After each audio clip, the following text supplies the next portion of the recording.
Okay, here we are again.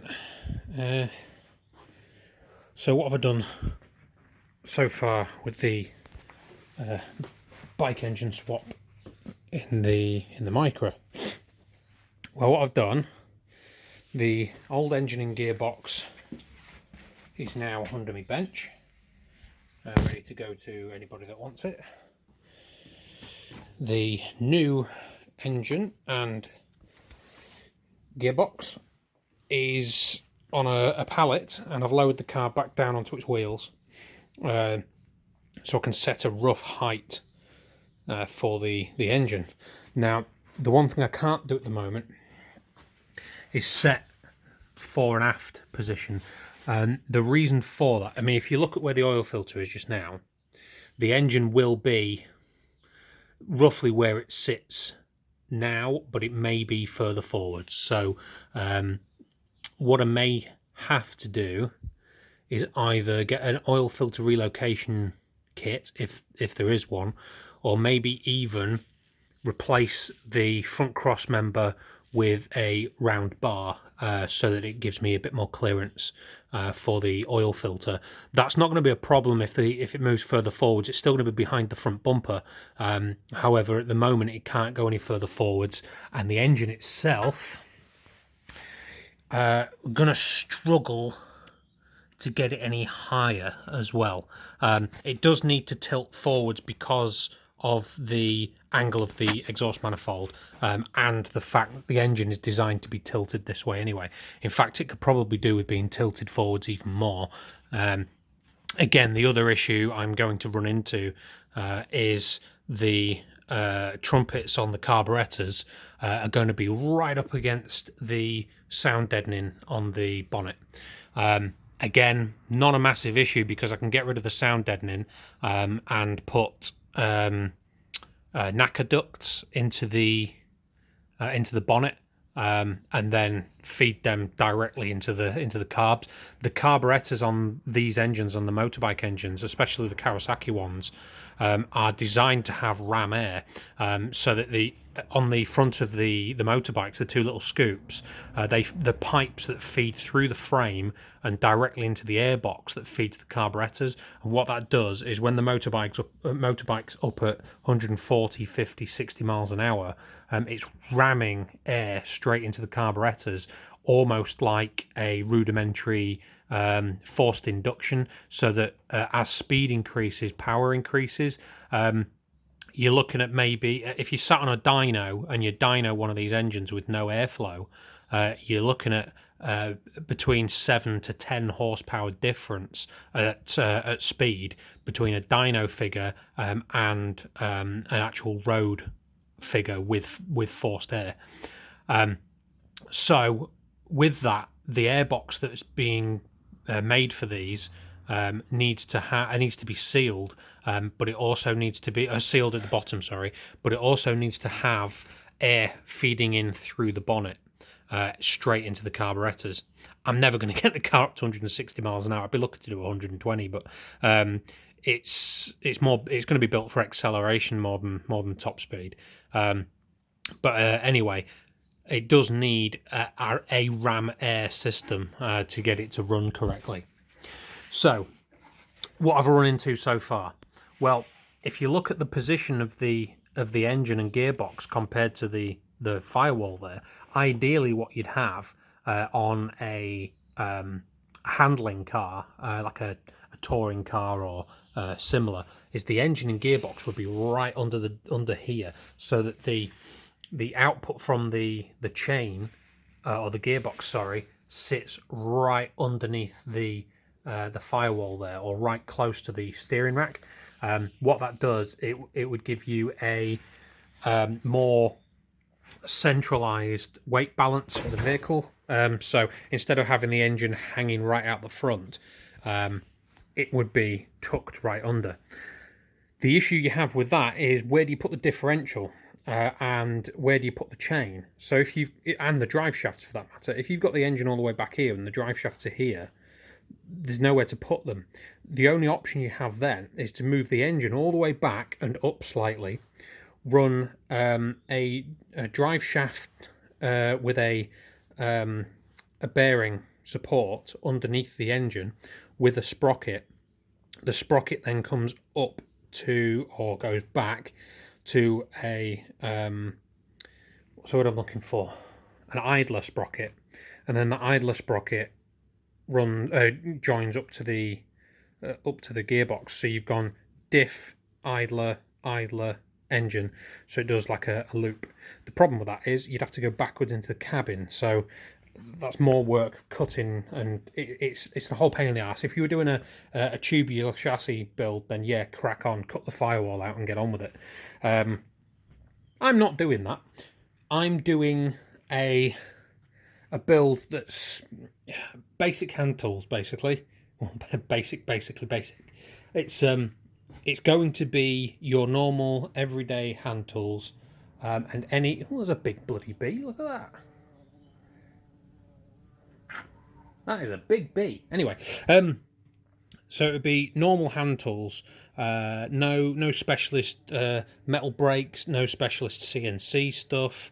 There'll be a bit of welding, but I won't be doing that. So the tools that I have on hand will be just enough. There's impact, battery operated impact driver, angle grinder, a crappy gasless MIG welder, and just ignore the tools. I've been ragging them around all over the place, but some threaded rod and some sheet steel, and whatever I have in the garage.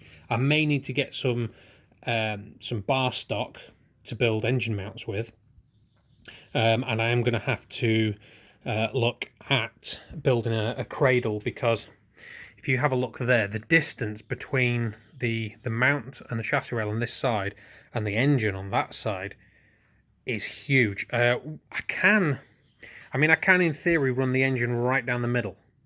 What that would do though is make the drive shafts unequal length. And what I really want to do is have a diff in the middle and then two equal length drive shafts. What that would do would be to, although it's going to have a limited slip diff, it would minimize torque steer. Torque steer is partly it's down to the precession of the gyroscopic effect of the wheels as you're spinning them up. They want to as you spin a wheel up and you hold it straight, it will want to turn, it will want to precess. You have the same problem with gyroscopes. But what happens on a front wheel drive car is when both wheels are spinning, they both want to precess to one direction. That is exaggerated or over exaggerated by having one drive shaft longer than the other. If you have them equal length, you can minimize that effect. It's not going to have much torque anyway, but every little helps. So what do we have at the moment? The engine is going to fit. There's no doubt about that. There's no gearbox to get in the way. So the gearbox is here, as I keep saying. It's integrated into the engine casing, and it's a 6-speed sequential gearbox. Now, what I'm going to do is I have in here. Oops, not that one. I have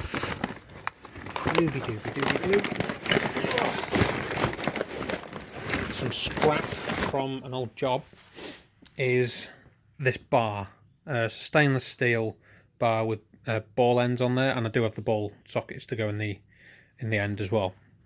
What I'm going to do, I do believe it's too heavy to be aluminium. I think it's stainless.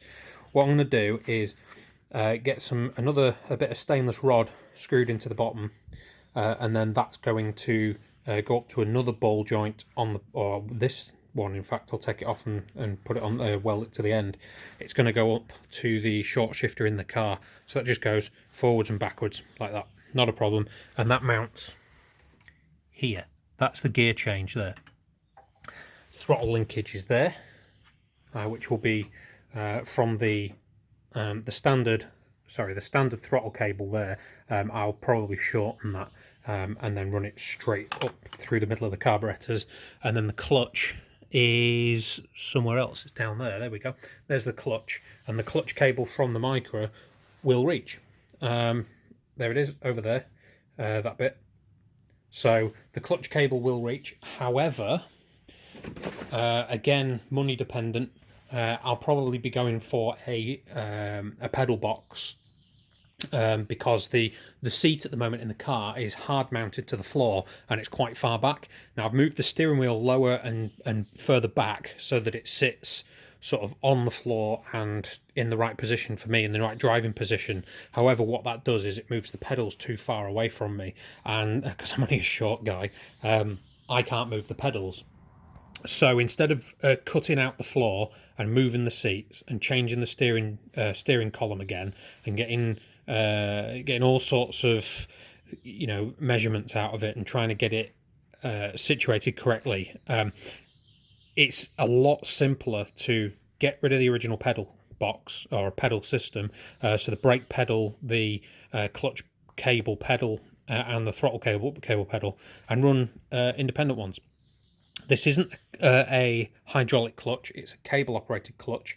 However, what you can do is you can mount a bracket onto the back of the engine with a slave cylinder that pulls the so you mount a bracket here and a little slave cylinder that pulls the clutch, and then run a hose inside, and you can have then a fluid clutch to a master cylinder on the pedal box. You can also have get rid of the servo here, because you get rid of the vacuum system on the car altogether because it's running carburetors. Yes, there's going to be a vacuum, but it's going to be nowhere near as much as it was on the car engine, just because of the capacity of the engine. And the fact that because this is a motorbike engine, it's got high duration cams, the low end idle and low RPM vacuum will be lower because of the amount of overlap on the cams.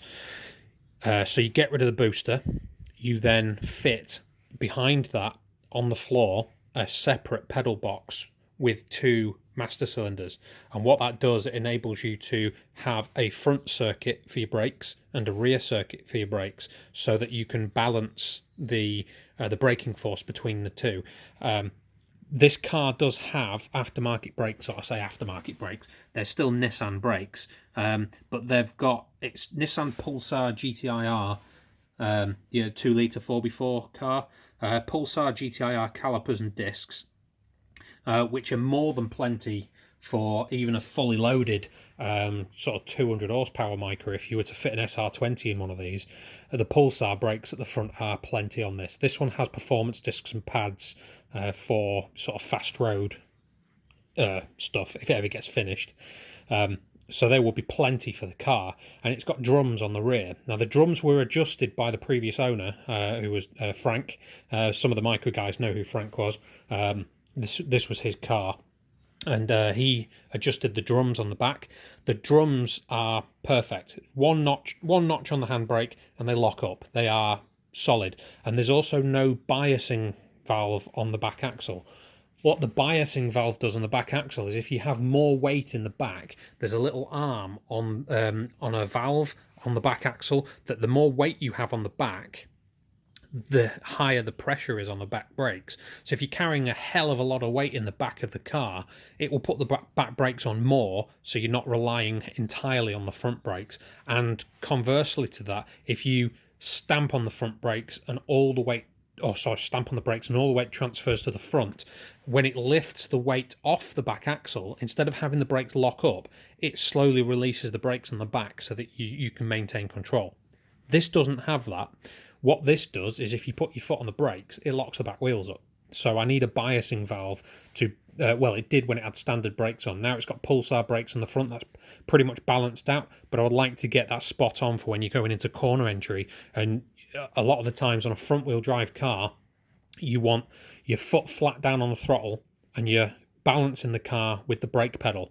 Now if you're doing that and there's too much front end, all you're doing is understeering, because you're trying to put torque through the front wheels and lock them up at the same time. That doesn't work.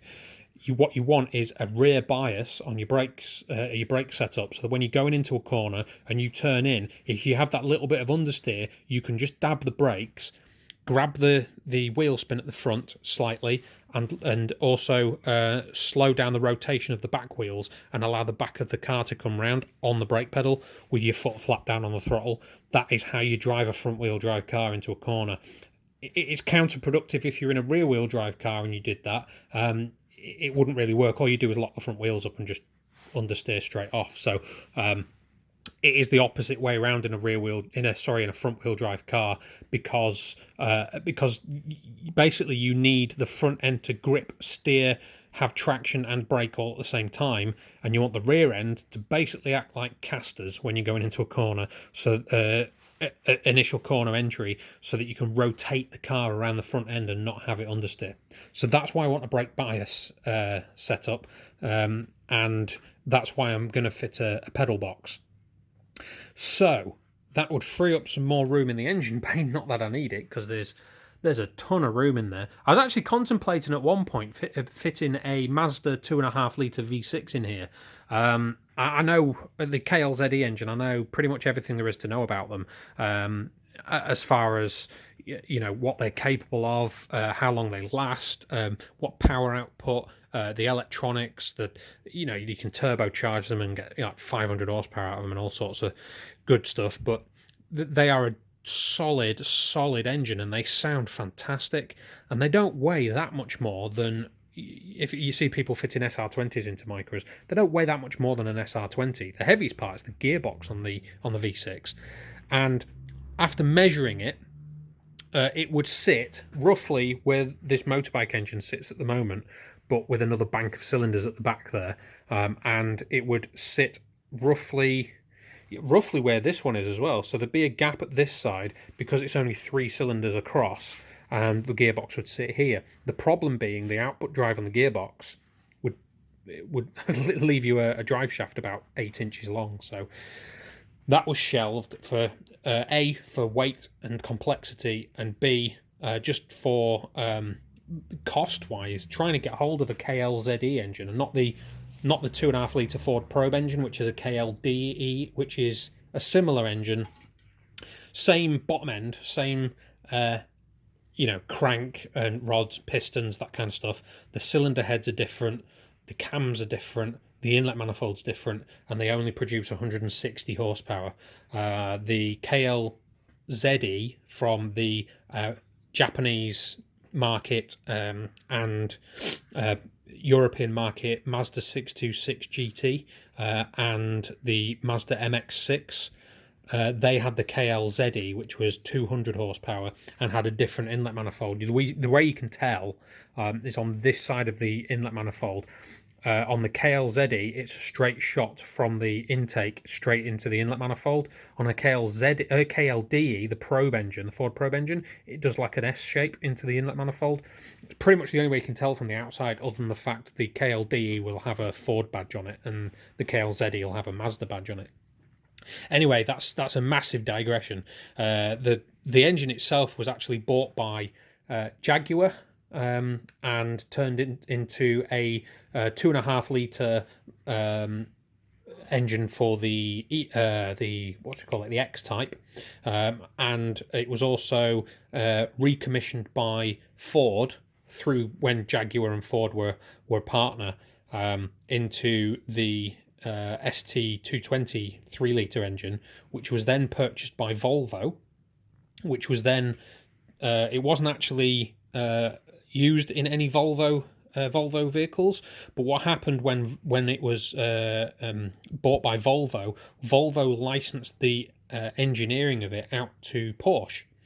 Porsche redeveloped cylinder heads, bored it out to 3 litres, and then sold all the designs and all the manufacturing of the engine to Noble, who then twin turbocharged it and shoved it in the Noble sports car. It's all the same engine. Well, the same basic structure of the engine. It's the same family of engines. So a bit like the Rover V8 was originally a Buick. It's that kind of family tree, with Porsche, Mazda, Yamaha, Ford, Jaguar, and Noble all having input in that engine. So it's an absolute peach of an engine. Anyway, again, I'm still on that engine, but I love it. So what I've done, I've lowered the car down onto its wheels, put the engine on a pallet and lifted the pallet up. So we have roughly the right sort of, if I can get right down here, roughly the right sort of level. All this emissions crap will be getting rid of as well, so there will be a little bit more room. And I think that's pretty much it. So other than, getting a stator and a cover for this side, Getting some of the short-in links. There's a voltage regulator I'm missing as well, which normally sits under the seat of the bike, which I've worked at. Well, one of the guys on the Zx9r forums told me about the which plugs were missing and everything, and all the little bypass plugs. This could literally plug into a battery, stick some fuel in it, and start. There's no issues with it doing that, other than the fact it's only sat on a pallet and not actually plumbed into anything. So that's where I am. It's back on its wheels. It's no longer on axle stands. And I am just trying to plan what to do next. I think I'm probably going to build off this mount, come out, go that way, so it's a rotating mount, go longitudinal, forward, fore and aft, this way with a bar, drop down in a sort of U shape, and then build a cradle to bolt onto the rear engine mount up here. Sorry, this one here, which goes all the way through. So a cradle from there to there, so that'll hold this side of the engine, and then on the other side to go from this mount, come straight out and go through that one, and the one on the front. So it'll be like you'll have a bar going across here, and you'll have